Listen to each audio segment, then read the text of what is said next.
नमस्कार दोस्तों, मैं हूं नवीन पाटीदार और आप देख रहे हैं वॉइस ऑफ एमपी। नीमच जिले में निकाय चुनाव में किस तरह की स्थितियां रही, पूरा चुनाव किस तरह का रहा, इसे लेकर हर एक अपडेट हम आप तक पहुंचाते आए हैं। साथ ही अगर बात की जाए तो यहां पर किन किन नेताओं की साख दांव पर लगी थी और किस तरह की स्थितियां बनी, ये भी अपडेट हमने आपको पहुँचाया। अब अगर बात की जाए संसदीय क्षेत्र की बात की जाए यहाँ पर, या कांग्रेस की बात की जाए, भारतीय जनता पार्टी की बात की जाए, इनके दिग्गज नेताओं की बात की जाए तो इन्होंने क्या खोया, क्या पाया और जनता के हाथ क्या लगा, इन सभी मुद्दों पर बात करेंगे। हमारे साथ मौजूद है वरिष्ठ पत्रकार मुस्तफा जी से, उनसे पूछेंगे और बारीकी से जानने की कोशिश करेंगे आखिर जो भारतीय जनता पार्टी की बात की जाए या कांग्रेस की बात की जाए, क्योंकि कांग्रेस का वनवास खत्म होने का नाम नहीं ले रहा है, तो दूसरी तरफ भारतीय जनता पार्टी के कई बड़े नेता थे जिनकी साख दांव पर लगी थी, किस तरीके से उनकी साख बची है और जो जो चुनाव लड़ रहे थे उनकी किस तरीके की स्थितियाँ रही है।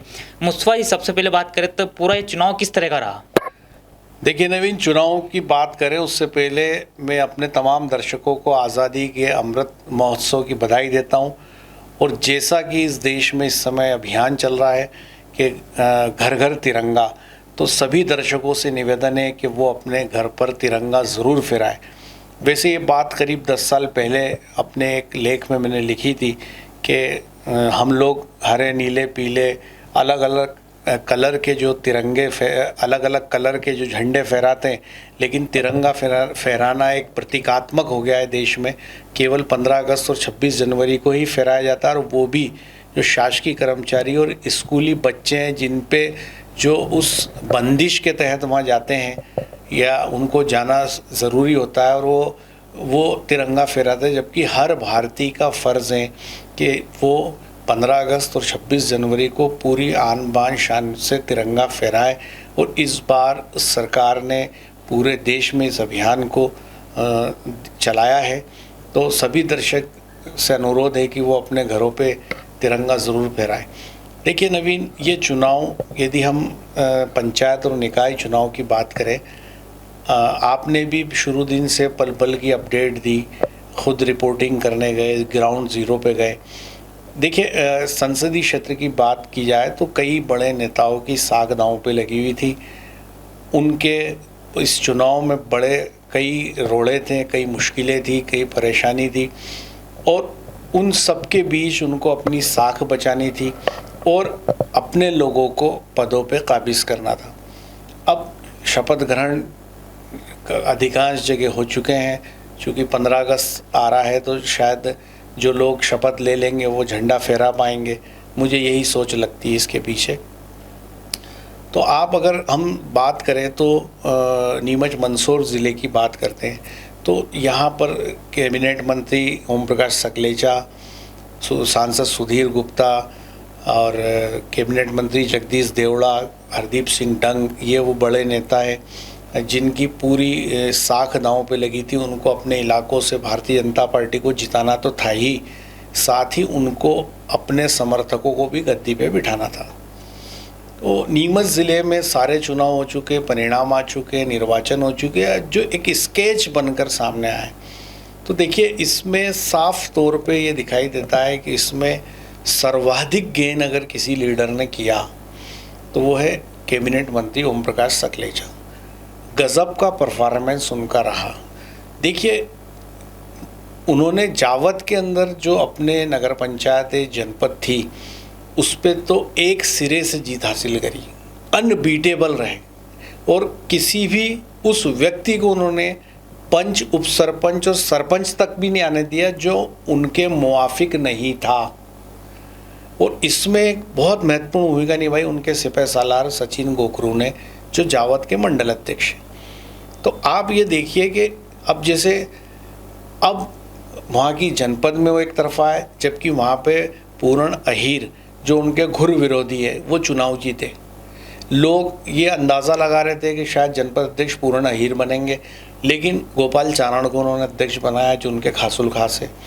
तो नगर पंचायतों में एक सिरे से जिता के लाए वो, अपनी मर्जी से जहाँ जिस पंचायत में जिसको अध्यक्ष बनाना था नगर पंचायत में उसको उन्होंने बनाया, और किसी का भी ज़ीरो दखल उन्होंने जावद में होने दिया। और इससे और बढ़कर देखें आप तो उनकी रणनीति कितनी ज़बरदस्त रही कि जिला पंचायत का जो निर्वाचन होना था, जिला पंचायत अध्यक्ष का, उसमें उन्होंने अहम रोल अदा किया। और वहाँ पर सुगना अहीर जो पूरण अहीर की धर्मपत्नी है, वो 20,000 वोटों से चुनाव जीत के जिला पंचायत सदस्य बनी थी।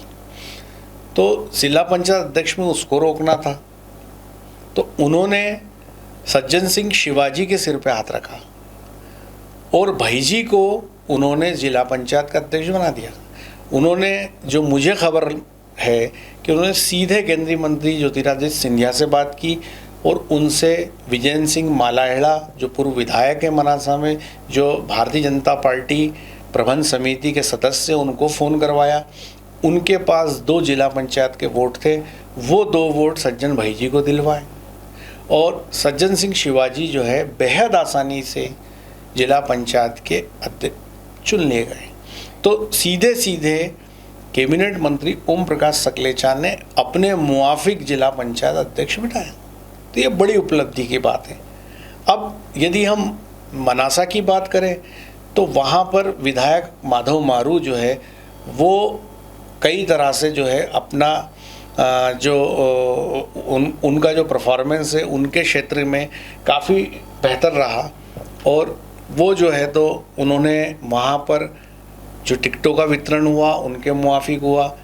लेकिन एक स्थिति ऐसी आई जो मनासा जनपद की यदि हम बात करें तो वहाँ पर जब उपाध्यक्ष का चुनाव हुआ तो उनका उम्मीदवार हार गया। जिला पंचायत के अंदर जो चुनाव में फॉर्म विड्रा कराना, फिर खड़ा कराना, फिर वो वसीटा जो है उनको लाना, फिर सीएम से मिलवाना और इस तरह के कई उठापटक चलते रहे, तो वहाँ उतने बेहतर रिजल्ट नहीं आ पाए। रामपुरा की बात करें तो यशवंत करल पार्टी छोड़ के चले गए, कांग्रेस का हाथ थाम लिया और आखिर में वहाँ के जो चुनाव थे उसमें रामपुरा नगर पंचायत के अंदर जो ताजपोशी हुई और जो सारा मामला हुआ उसमें कहीं ना कहीं वो लूज़ करते दिखे। तो वो जैसी एक जैसी कवायद जो मनासा में चली, एक जैसा काम जो जावद में ओम प्रकाश सकलेचा और उनके लोगों ने सिस्टम जमाया, वैसा मनासा के अंदर सिस्टम नहीं जम पाया।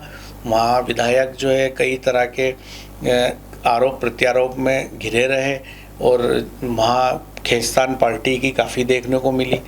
तो कुल मिलाकर के अब यदि हम नीमच की बात करते हैं तो नीमच में जिला पंचायत अध्यक्ष बैठे, कैबिनेट मंत्री ओम प्रकाश सकलेचा के कारण भाईजी बैठ गए।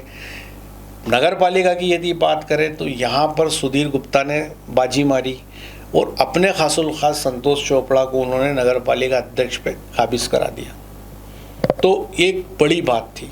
तो आप ये देखिए कि नीमच नगर पालिका विकास कार्य और सारे एतबार से एक महत्वपूर्ण नगर पालिका है। सैकड़ों करोड़ के विकास कार्य यहाँ होते हैं। तो वहाँ पर उन्होंने अपने जो महावेश्य सम्मेलन से जुड़े भाजपा नेता संतोष चोपड़ा हैं, वो सीधे सांसद सुधीर गुप्ता के करीबी माने जाते हैं। तो उन्होंने अपने चहेते संतोष चोपड़ा की जो पुत्रवधू है उनको नगर पालिका अध्यक्ष का ताजपोशी करा दी। तो सुधीर गुप्ता ने भी नीमच के अंदर अपना दखल पैदा कर दिया और नगर पालिका अध्यक्ष अपना बना लिया। अब यदि आप बात करें तो जनपद की बात करें तो नीमच में शारदाबाई मदनलाल धनगर नीमच जनपद अध्यक्ष बनी। ये सीधे जिला अध्यक्ष पवन पाटीदार ने कमाल दिखाया और उन्होंने अपना अध्यक्ष बैठा दिया। तो आप ये देखिए कि अच्छा, इसमें यदि हम बात करें तो जो एक भूमिका सांसद की होती है वो ठेठ नीचे तक नहीं जाते हैं, वो उतनी ज़रूरत भी नहीं होती। वो कुछ ख़ास चीज़ें करते हैं जो उनको ज़रूरत लगती है। तो इस चुनाव में सांसद सुधीर गुप्ता किसी भी तरह के पक्ष विपक्ष से दूर रहे, कहीं भी वो कंट्रोवर्सी में नहीं फंसे और बहुत आसान तरीके से वो सारे काम करते गए।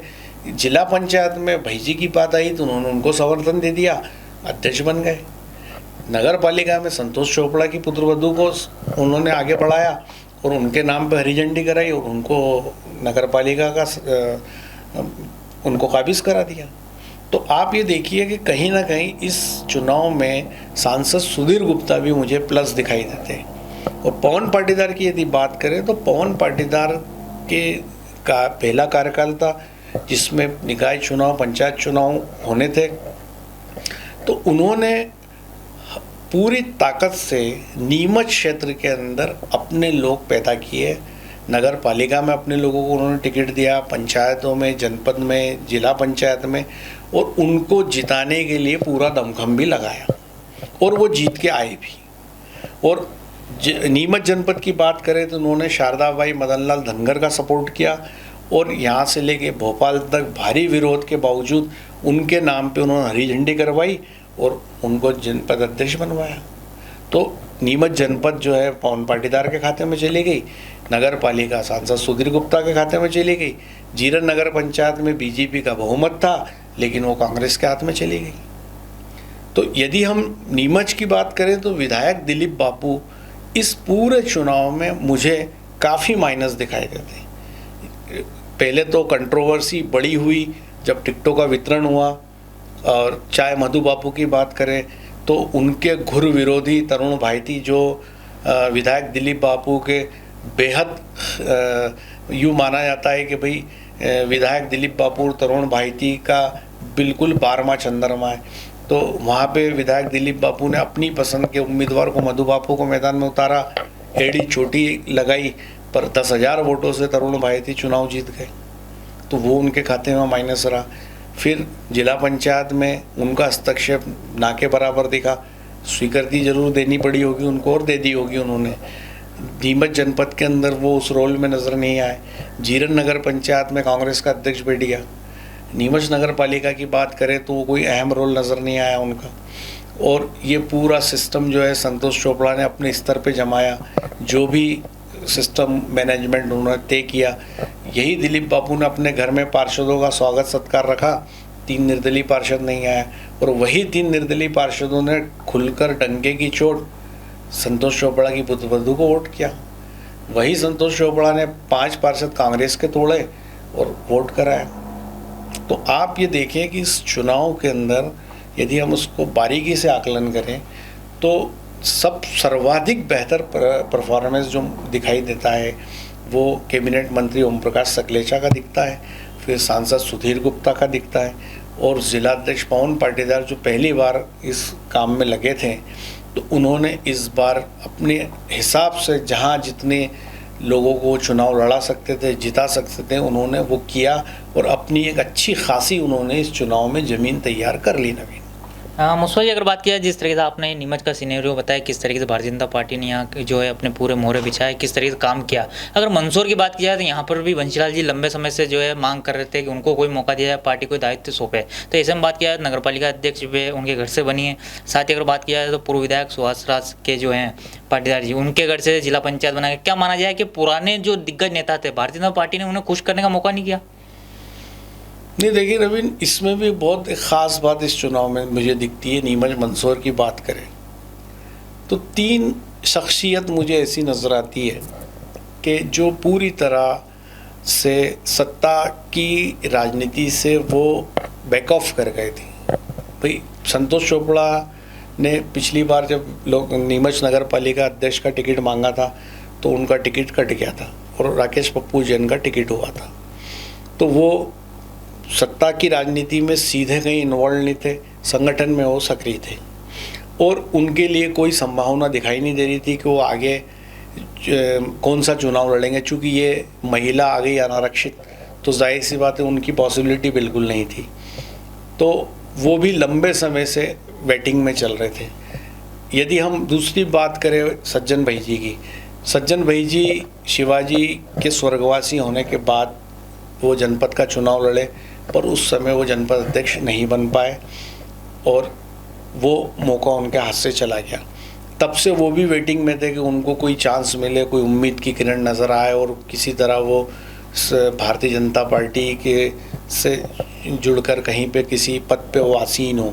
क्योंकि शिवाजी, स्वर्गीय शिवाजी का बड़ा नाम है, पूरे देश में भारतीय जनता पार्टी के तमाम सीनियर लीडर उनसे वाकिफ़ थे और निश्चित तौर पे वो जो भारतीय जनता पार्टी के जो आधार स्तंभ जो नेता रहे उनके करीबी रहे वो, और उनके चले जाने के बाद उनके पुत्र को, भाई जी को, कोई मुकाम जो है भारतीय जनता पार्टी नहीं दे पाई थी।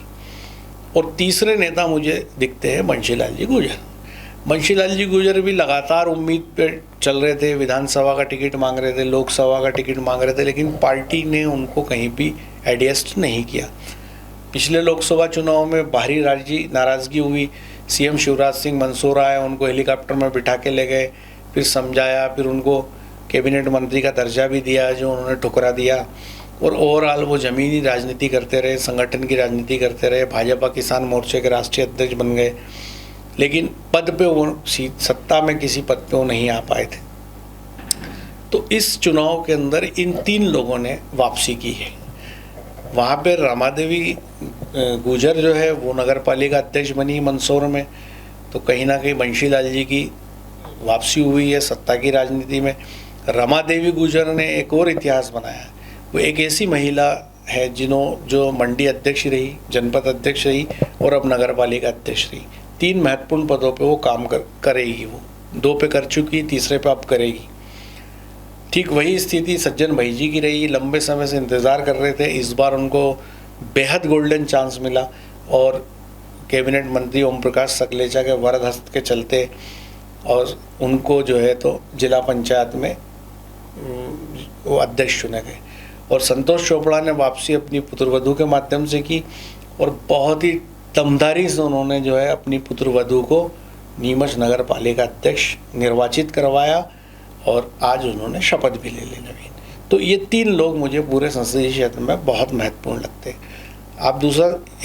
आप अन्य सवाल पूछो तो मैं एक ख़ास बात जो अपने दर्शक इस समय हमें सुन रहे हैं उनसे अनुरोध करूंगा कि वॉइस ऑफ एमपी इस समय सर्वाधिक प्रचलित माध्यम है खबरों के लिए और 5 लाख से अधिक लोग रोज़ाना वॉइस ऑफ एमपी को देखते हैं और उसकी खबरों को पढ़ते हैं और सोशल मीडिया के हर माध्यम में वॉइस ऑफ एमपी की खबरें मिलती है। तो आपसे अनुरोध है कि आपने यदि हमारे YouTube channel voice of MP को सब्सक्राइब नहीं किया है तो प्लीज़ उसे सब्सक्राइब करें ताकि हर खबर का वीडियो सबसे पहले आपके पास पहुंचे।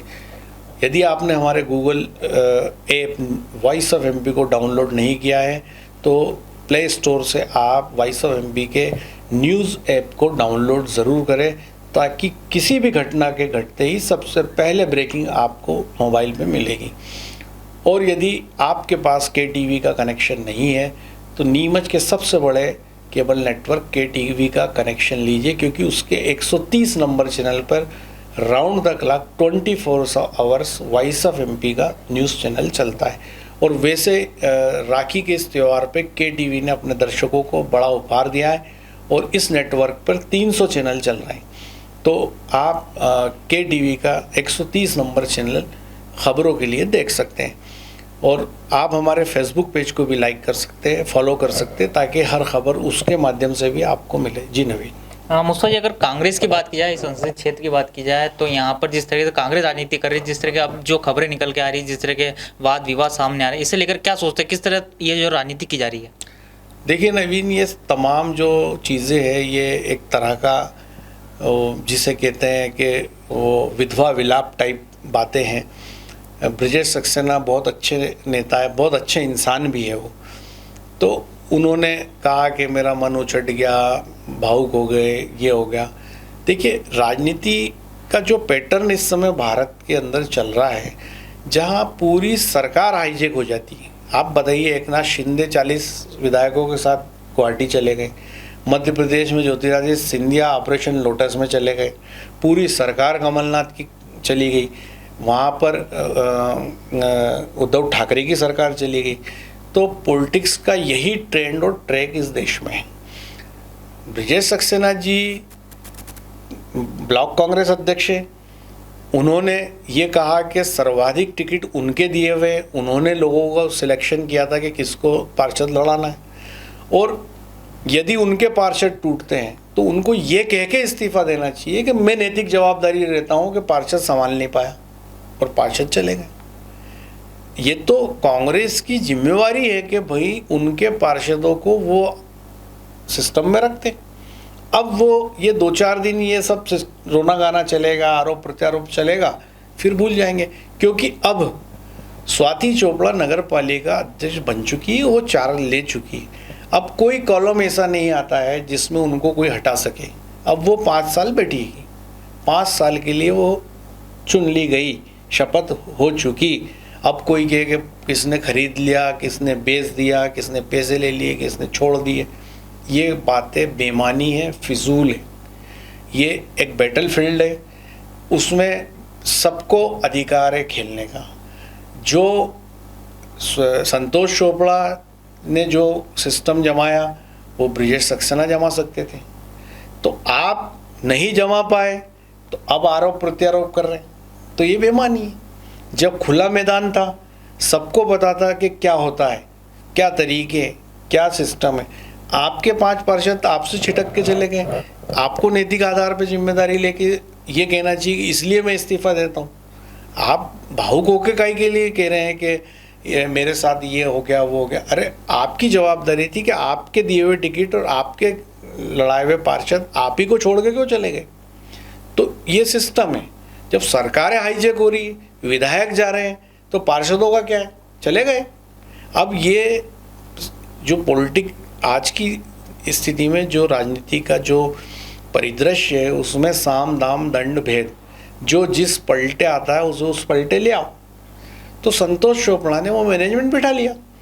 उन्होंने, आप ये देखिए कि भारतीय जनता पार्टी संगठन ने, जब पवन पाटीदार ने तपोभूमि पे पार्षदों को स्वागत के बुलाया तो 3 निर्दलीय नहीं गए। दिलीप बापू ने अपने घर बुलाया तो निर्दलीय नहीं गए, लेकिन वही निर्दलीय ठोक बजा करके संतोष चोपड़ा के साथ चले गए। ये उनका मैनेजमेंट है। तो आज उन्होंने अपने मैनेजमेंट के तहत अपनी पुत्रवधू को पार्टी का साथ लेके अध्यक्ष बना दिया। अब ये कांग्रेस का जो कथा कहानियाँ चल रही है, ये बेमानी है। जिस समय करने का अवसर था उस समय तो आपने कुछ किया नहीं। किसके भरोसे बैठे थे आप? क्या ये सब सिस्टम आपने उस समय तय नहीं किया? आपको उस समय देखना चाहिए। अब ये कौन कह रहा है कि इसने ले लिए, वो कह रहा उसने दे दिए, वो कह रहा मैंने तो लिए ही नहीं थे और हमारे पारो। अरे भाई, किसने लिए नहीं लिए, ये ना तो प्रूव कभी पहले हुआ है ना आगे होगा।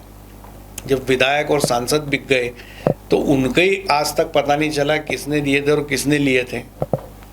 तो क्या कमलनाथ की सरकार गिरी तो क्या उसमें कोई सिस्टम नहीं था? क्या ये सुचिता की राजनीति के तहत जो है भारतीय जनता पार्टी के साथ गए थे? अभी जो एकनाथ शिंदे का, आज जो नीतीश कुमार का बयान आया है कि भारतीय जनता पार्टी ने उनके विधायकों को तोड़ने के लिए करोड़ों रुपए का ऑफर दिया और वो उनका साथ छोड़ के और तेजस्वी के साथ चले गए, तो ये क्या है सीन? तो अब नगर पालिका बन गई। अब जो भी सिस्टम संतोष चोपड़ा ने अडॉप्ट किया तो किया, और वो इस समय उनकी पुत्रवधू नीमच की प्रथम नागरिक है।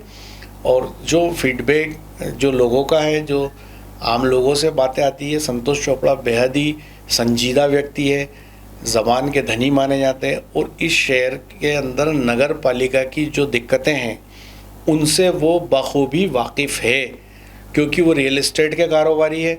उनका हर रोज़ नगर पालिका में काम पड़ता है। लोगों को अब इंतज़ार इस बात का है कि अब वो खुद, यानी उनकी पुत्रवधू बेटी है, लेकिन कहीं ना कहीं इनडायरेक्ट तरीके से उनका पूरा हस्तक्षेप नगर पालिका में रहेगा। तो अब वो क्या करते हैं, क्योंकि जो जिस मुद्दे पर ये चुनाव हुआ, करप्शन के मुद्दे पे चुनाव हुआ, बंगला बगीचे के मुद्दे पे चुनाव हुआ, ये वो मुद्दे जिन पे उनको फास्ट निर्णय लेना है, क्योंकि उन्हीं के नेताओं ने दी। पवन पाटीदार की बात करें, राकेश पप्पू जैन की बात करें, तो ये था कि जब नगर पालिका गठन होगा, पहली गठन में ये काम होगा। बंगला बगीचा के ये जो जन विरोधी जो कानून है उसको बदल देंगे, और ये चीज़ें सारी जो उन्होंने कही थी, तो अब उनको फैसले लेने का टाइम है।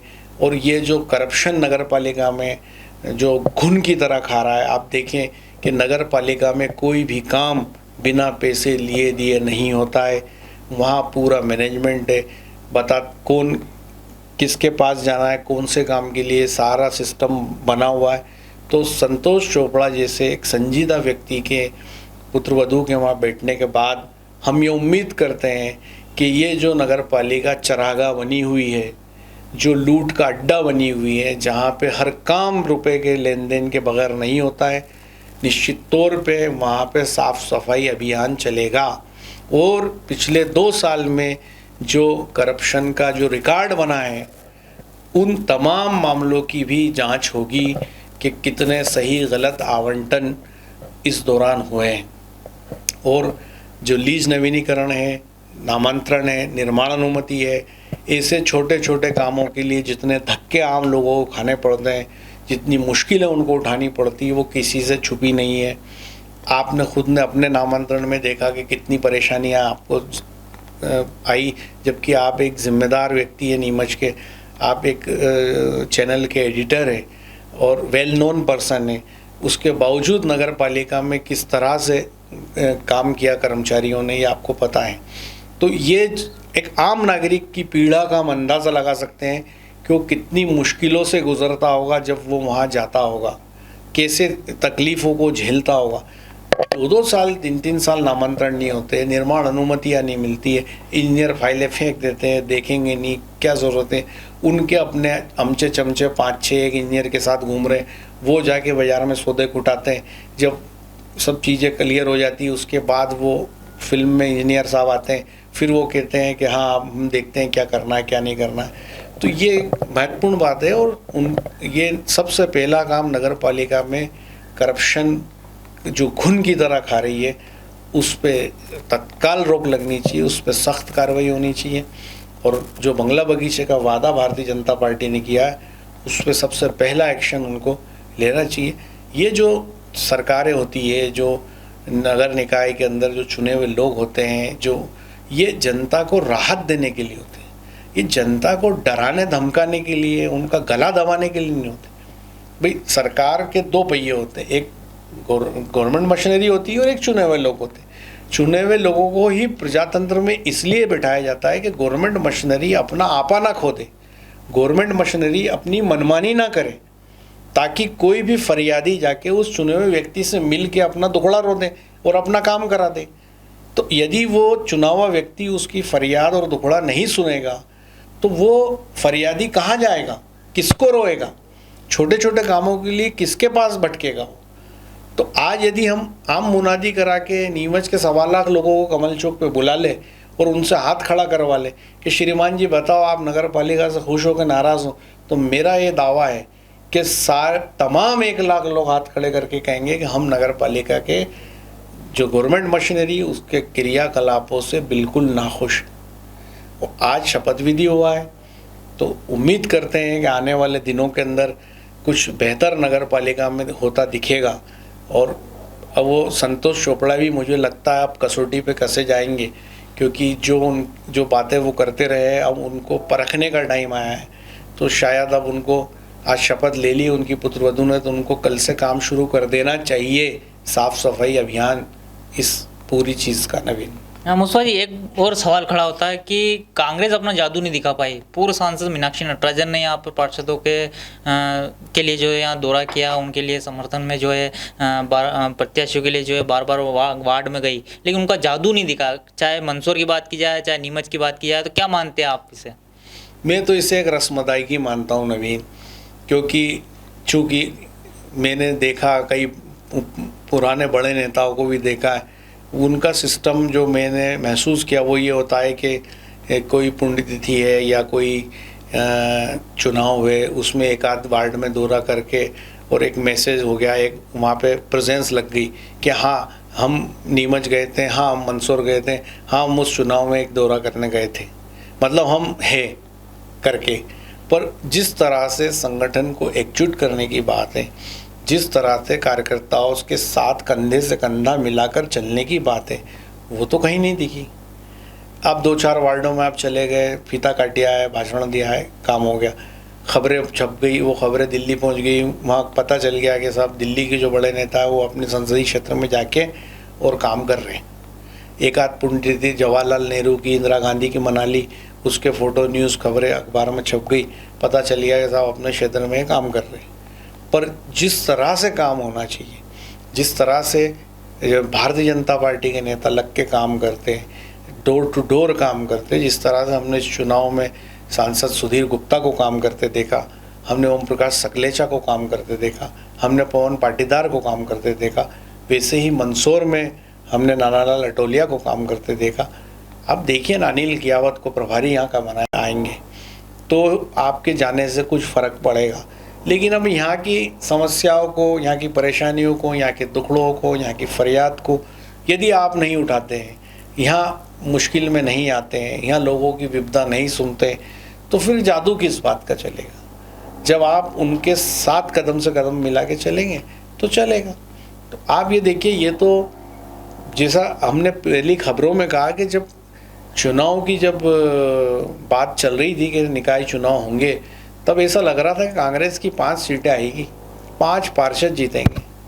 लेकिन आप देखिए कि बंगला बगीचे के इस आंदोलन के कारण और नगर पालिका में फैले करप्शन के कारण कांग्रेस प्लस हो गई, पिछली बार से दुगने पार्षद हो गई। और वो जैसा अनुमान है, जो विश्लेषक है, जो ग्राउंड जीरो पर रिपोर्टिंग करते हैं, जिन्होंने देखा है कि यदि उदयपुर का अंदर नुपुर शर्मा कन्हैयालाल वाला मामला नहीं होता तो कांग्रेस प्लस थी। उसके बाद स्थितियां फिर बदली, कुछ वार्ड साफ दिख रहे थे जो कांग्रेस के साथ जाते दिख रहे थे, बाद में स्थितियां बदली। हमने रंजना परमाल जिस वार्ड में चुनाव लड़ रही है, जहाँ पे सुरेश मोदी है चुनाव लड़ रहे थे, वहाँ 650 जेनी वोट थे। उसमें से 600 वोट जो है माफ़ी चाहता हूँ श्वेतांबर जैन समाज के थे, और साफ तौर पे सुरेश मोदी श्वेतांबर जैन समाज से आते हैं, तो उनकी तरफ जाते दिख रहे थे। और यही स्थिति हमने मनोहर मोटवानी के वार्ड में देखी थी कि वहाँ जो है सिंधी वोट जो है पहले खिसकते नज़र आ रहे थे, कांग्रेस के पाले में नज़र आ रहे थे, बाद में सिंधी वोट फिर बदले, और वो जो आंकड़ा था, जो आम लोगों में जो बातें होती थी उसमें गोलू मोटवानी चुनाव जीत रहे थे। लेकिन उस घटना के बाद से फिर एक पलटा लगा और सिंधी वोट जो थे वापस बीजेपी के खीसे में चले गए। यही स्थिति अग्रवाल वोटों के साथ हुई, दूसरे वोटों के साथ हुई, तो मन बदला लोगों का। फिर भी कांग्रेस 14 पार्षद लेके आ गई। तो ये आम जनता ने ही तो उनको वोट दिया, आम जनता ने ही तो उनको जिताया। तो लेकिन आप ये देखिए कि यदि ये नेता अगर कलेक्टिव प्रयास करते हैं, जूझते, मैदान में लड़ते, कांग्रेस में तो ये होता है कि जिसको टिकट मिला उसी को सब करना है, वही टेंट लगाएगा, वही तंबू लगाएगा, वही दरी बिछाएगा, चाय पानी नाश्ता भी वही मंगाएगा, वही लोगों को भी बुलाएगा, जिमाएगा भी, फिर घर भी छोड़ के आएगा, संगठन तो ही नहीं। तो मेरा ये कहना है कि जो स्थितियाँ ओवरऑल जो बनी हैं वो ये है कि इस पूरे चुनाव की यदि बात की जाए तो ओम प्रकाश सकलेचा मुझे काफ़ी प्लस दिखाई देते हैं। दूसरा, सांसद सुधीर गुप्ता ने इस चुनाव में काफ़ी अच्छा परफॉर्मेंस दिया, और सांसद को किसी कंट्रोवर्सी में नहीं फंसना होता है क्योंकि वो दिल्ली के हैं, तो उन्होंने वैसा ही रवैया रखा और वो कंट्रोवर्सी से दूर रहे।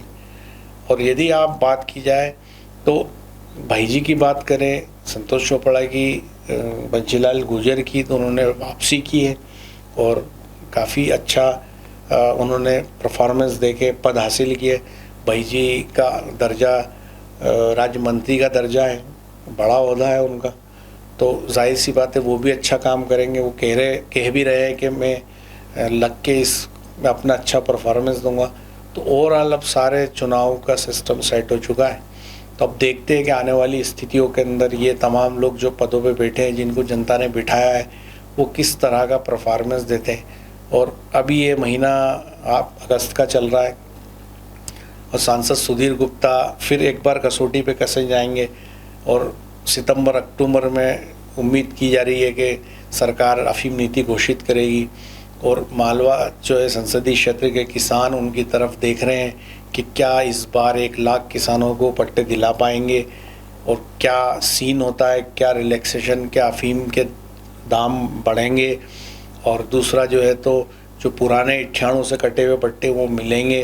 तो ये सारी चीज़ों पे अब उनकी बात होगी, उनके परफॉर्मेंस की बात होगी, दिल्ली में वो क्या करते हैं अफीम किसानों को लेकर। नवीन तो ये थे वरिष्ठ पत्रकार मुस्तफा जी, जिन्होंने पूरे चुनाव में किस तरह की स्थिति रही, साथ ही किन नेताओं का ग्राफ बढ़ा और किन्होंने संगठन लेवल पर जिनको जिम्मेदारियां सौंपी गई थी उन नेताओं ने नंबर बढ़ाए। अगर बात की जाए तो 3 नेताओं की वापसी हुई है, जिसमें अगर सबसे पहले बात की जाए सज्जन सिंह की बात की जाए, जिला पंचायत अध्यक्ष बने। साथ ही अगर नीमच की नगरपालिका अध्यक्ष की बात की जाए तो यहाँ से संतोष जी चोपड़ा का जो है ग्राफ बढ़ा है। वहीं अगर बात की जाए तो मंदसौर में नगरपालिका अध्यक्ष रूप में बंशीलाल जी गुर्जर जो है भारतीय जनता पार्टी के बड़े नेता माने जाते हैं, उनका ग्राफ बढ़ा। और संगठन लेवल की बात की जाए, संगठन में जिन्हें जिम्मेदारियां सौंपी गई थी, जिसमें मंत्री ओम प्रकाश सकलेचा हैं, सांसद सुधीर गुप्ता हैं, जिला अध्यक्ष पवन पाटीदार है, इनका भी कहीं ना कहीं नंबर बढ़ते हुए दिखे। ये तब तक का अपडेट। इस तरह अपडेट के लिए मेरे हमारे साथ। जय हिंद, जय भारत।